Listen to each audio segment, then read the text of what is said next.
찬송가 210장으로 찬송하겠습니다. 210장 찬송입니다.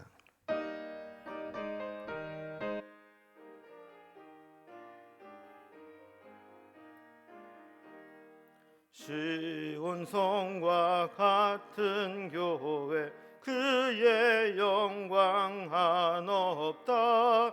허락하신 말씀대로 주가 친히 세웠다. 반석 위에 세운 교회 흔들 자가 누구랴. 모든 원수 애워싸도 아무 근심 없도다. 생명샘이 솟아나와 모든 성도 마시니 언제든지 흘러넘쳐 부족함이 없도다. 이런 물이 흘러가니 목마를 자 누구랴. 주의 은혜 풍족하여 넘치고도 넘친다.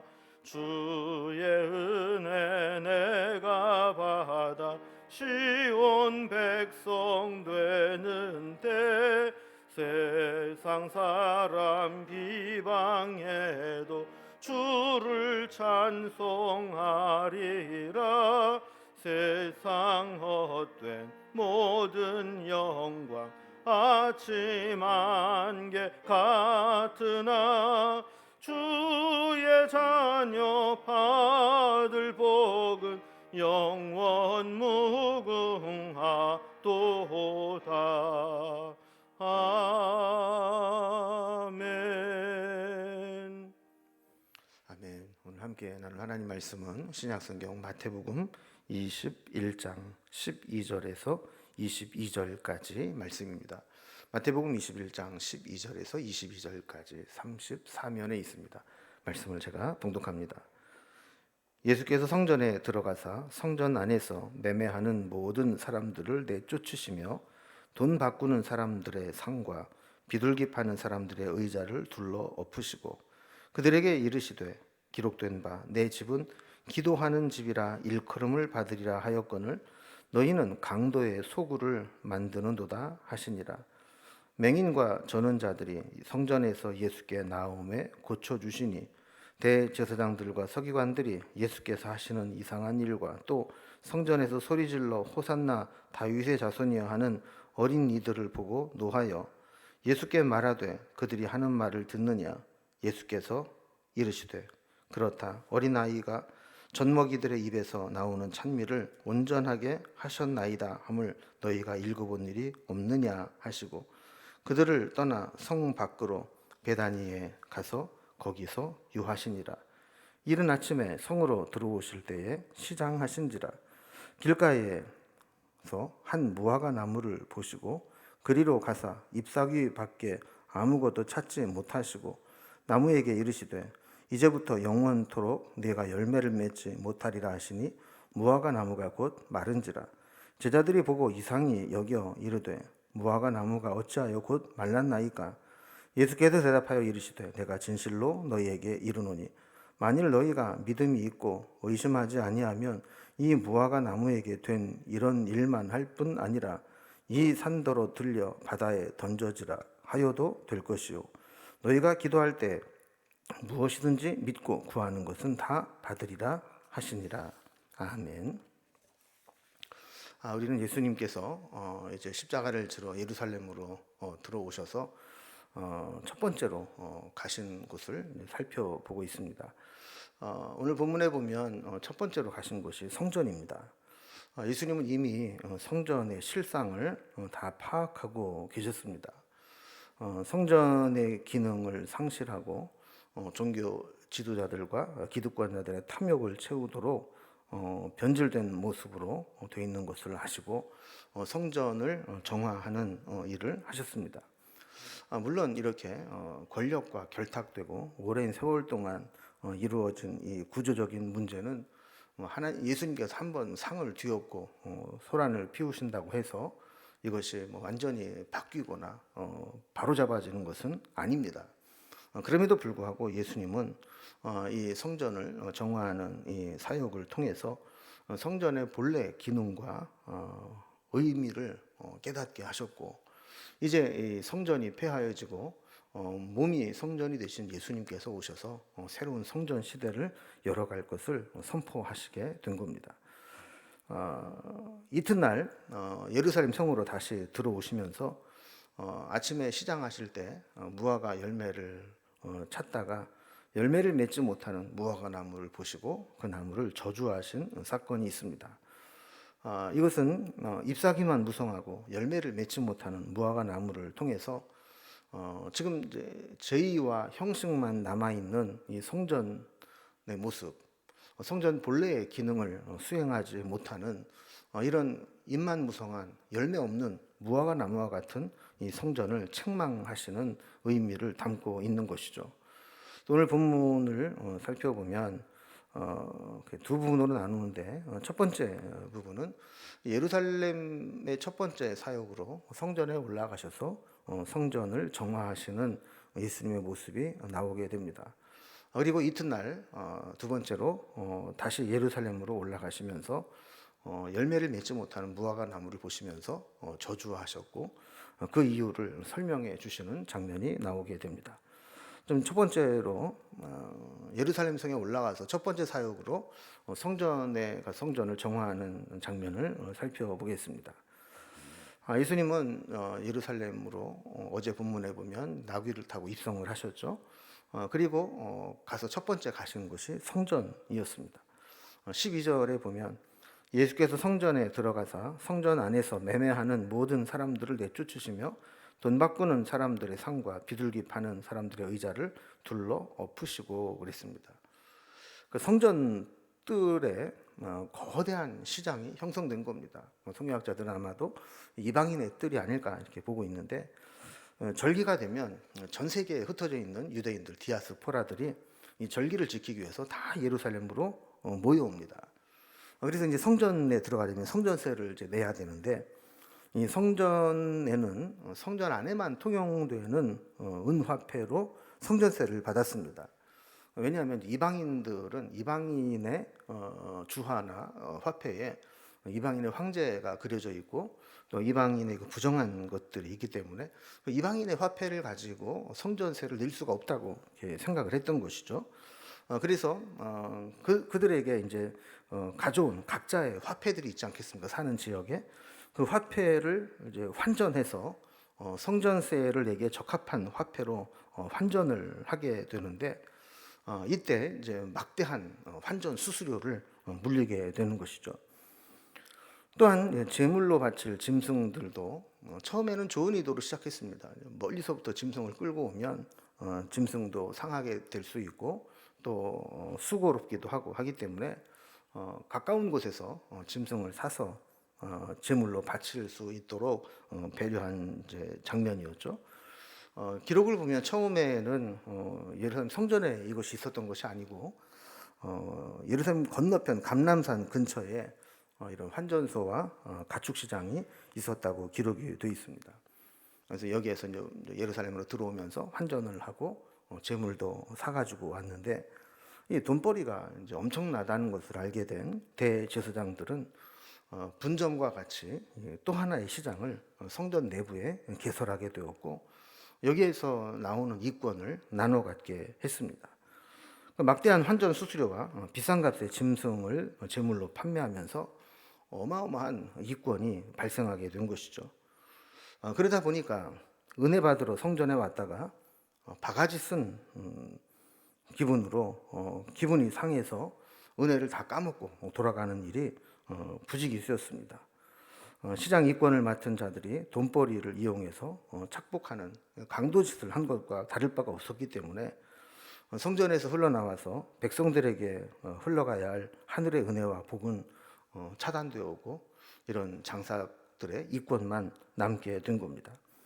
인간의 죄성이라는 것이 참 이렇게 무서운 것이 가장 구별되고 가장 거룩한 성전에서조차 인간의 탐욕과 또 타락한 욕망이 이 거룩한 곳에서 발생하게 되었다라는 것이죠.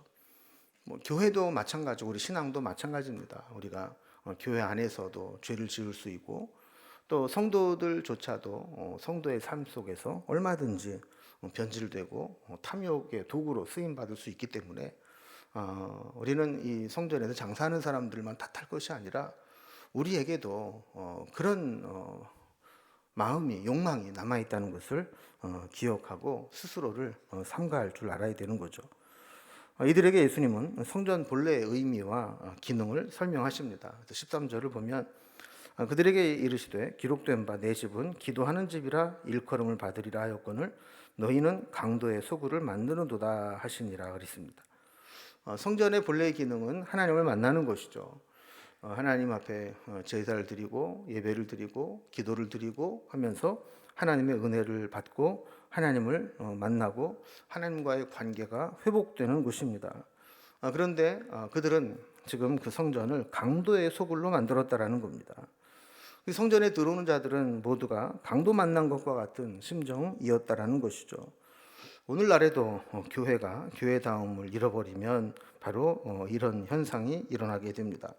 하나님을 섬기고 세상에 복음을 전하는 사명과 비전과 본질이 희석되거나 변질되어 버리면 그 교회의 신앙생활을 바르게 하고자 찾아왔던 사람들이 바로 강도 맞은 것과 같이 허무하고 허탈하고 시험에 들게 되는 것이죠.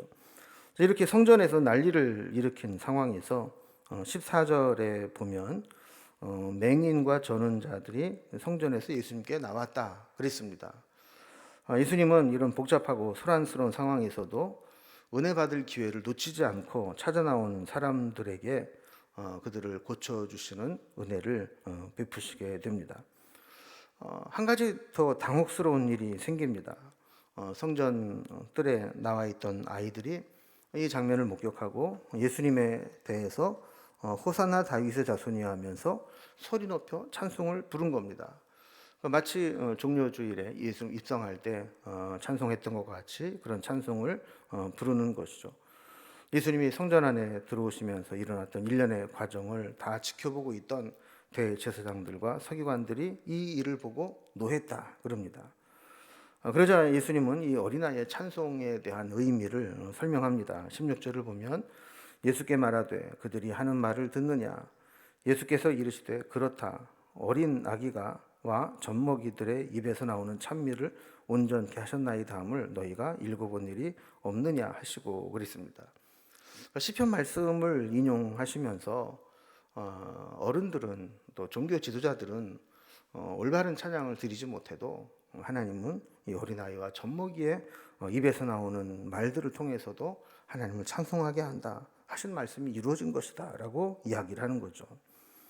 정작 예수님을 환영하고 메시아를 찬송해야 될 자들은 누구보다도 하나님을 잘 알고 믿고 있다는 그런 종교 지도자들인데 하는 것을 보면 예수님을 찬송할 마음이 없습니다. 반면에 어린아이와 젖먹이의 입술을 통해서 이 아이들의 입을 통해 찬송하게 하셨다라는 것이죠. 17절 말씀을 보면 이렇게 예루살렘에 올라오신 첫째 날 사역을 마치시고 성에서 나와서 베다니로 가서 유하셨다라는 것을 보게 됩니다. 절기 때는 워낙 많은 사람들이 해외에서부터 다 몰려오기 때문에 그 많은 인파를 예루살렘에서 다 수용할 수가 없었습니다. 그래서 나머지는 가까운데 베단이나 벳박이나 이런 지역으로 흩어져서 보내고 그 다음 날 다시 날이 뜨면 또 예루살렘으로 돌아오고는 했었죠. 예수님도 이제 베다니로 가서 밤을 지내셨다라고 말씀하는 겁니다. 이제 두 번째 단락을 보면 이제 하룻밤이 지납니다. 그래서 베다니에서 하루를 밤을 지내신 예수님이 그 다음 날 예루살렘으로 올라오시면서 무화과 나무가 열매 없는 것을 보시고 저주하시고 제자들이 어떻게 된 일이냐고 질문을 하게 될 때 이유를 설명해 주는 장면이 나오게 되죠. 18절 이하의 말씀은 이제 첫째 날 예루살렘 입성해서 성전을 청결케 하신 이후에 베다니로 돌아왔다가 그 다음 날 있었던 일입니다. 이제 그 다음날 예루살렘으로 올라가시는데 아주 독특한 상황이 벌어집니다. 18절 말씀 보면 자, 이른 아침에 성으로 들어오실 때에 시장하신지라 그랬습니다. 자, 어제 이제 살펴본 지도를 보면 예루살렘에서부터 베다니까지 걸어서 다니게 될 때 거리가 이제 제법 되게 되죠. 그래서 밤에 그곳에 머무시고 아침에 또 일찍 일어나서 아침 식사도 안 하신 것 같아요. 그리고 예루살렘으로 올라가실 때 아마 배고프셨던 것 같습니다. 네, 19절에 보면 마침 길가에 한 무화과 나무가 있는 것이 보입니다. 무화과 나무는 뭐 다 아시겠지만 그냥 열매가 익으면 따서 그것을 쪼개서 먹고 껍데기를 버리고 하면 되는 그런 쉽게 먹을 수 있는 열매입니다. 그런데 기대와 다르게 무화과 나무는 잎만 무성하고 열매는 없었습니다. 그래서 예수님은 그 나무를 보고 화풀이라도 하는 것처럼 저주를 내려 버리십니다. 이제부터 내가 영원토록 열매를 맺지 못하리라.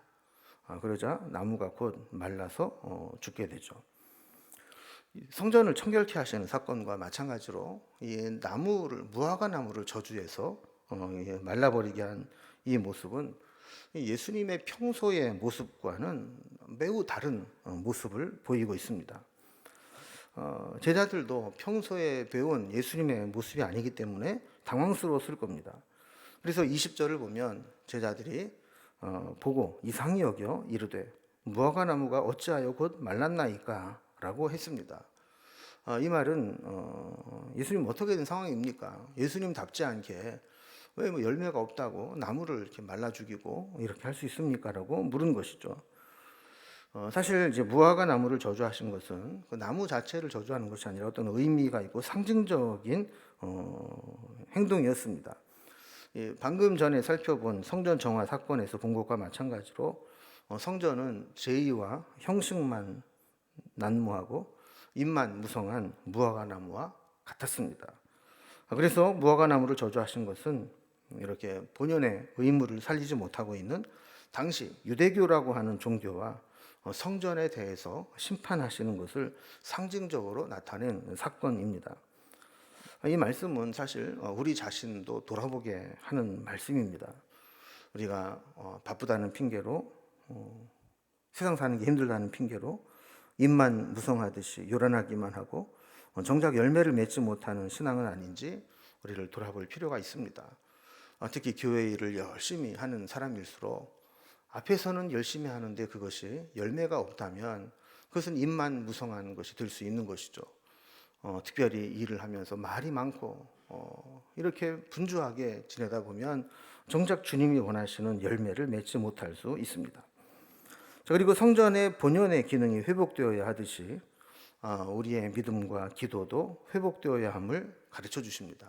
그래서 21절에 보면 예수께서 대답하여 이르시되 내가 진실로 너에게 이르노니 만일 너희가 믿음이 있고 의심하지 않으면 이 무화과 나무에게 된 일일 뿐만 아니라 이 산더러 들려 바다에 던져지라 하여도 될 것이요 그랬습니다. 사실 이제 사람들은 기적 행위에 관심이 많습니다. 그러나 주님은 우리의 믿음에 관심이 있으십니다. 우리가 정말 믿음이 있는지. 그래서 의심하지 않고 믿는다면 이 무화과 나무가 저주를 받아 말라지는 것과는 비교할 수 없는 큰 일들을 이룰 수 있다고 말씀하시는 거죠. 그리고 강도의 소굴로 만들었던 성전을 폐하고 이제 새로운 성전으로 오신 예수님을 통해서 우리가 예수님의 이름으로 기도하고 응답받는 것이 회복되어야 한다라는 것을 우리에게 말씀해 주고 있습니다. 오늘 말씀을 통해서 우리도 우리가 정말 성전의 기능이 제대로 되고 있는지, 우리가 정말 하나님을 잘 섬기고 있는지 돌아볼 필요가 있고, 또 무화과 나무와 같이 잎만 무성하고 요란하기만 하고 내실은 없고 열매를 맺지 못하는 그런 신앙은 아닌지 우리 자신을 돌아보는 기회가 되기를 주님의 이름으로 기원합니다. 기도하겠습니다. 하나님 아버지, 예수님께서 예루살렘에 오르셔서 둘째 날을 보내시면서 성전을 정결케 하시고 또 무화과 나무를 저주하신 사건을 살펴보았습니다. 가만히 말씀을 듣고 보니 이것이 우리에게도 매우 심각한 문제를 제기하고 있음을 깨닫게 됩니다. 종교와 제의는, 형식은 무성하게 남아있지만 그 기능을 제대로 하지 못하는 껍데기 신앙은 아닌지 돌아보게 하시고, 또한 잎만 무성하고 열매를 맺지 못하는 무화과 나무처럼 요란하고 시끄럽기만 하지 하나님이 기뻐하시는 열매를 맺지 못하는 신앙은 아닌지 돌아보게 됩니다. 우리에게 새로운 성전으로 오신 예수님을 잘 믿고 예수님을 통해 기도함으로 우리가 응답받는, 기도가 회복되고 믿음이 회복되는 신앙이 되게 하여 주옵소서. 또한 입만 무성한 그런 형식만 남은 그런 신앙과 헌신이 아니라 정말 열매를 드릴 수 있는 그런 내실 있는 신앙이 될 수 있도록 인도해 주옵소서. 오늘도 우리의 마음과 형편을 아시는 하나님께서 우리를 살펴주시고 선한 길로 인도하여 주시기를 원하며 예수님의 이름으로 기도드리옵나이다. 아멘. 각자의 기도 제목들로 자유롭게 기도하시겠습니다.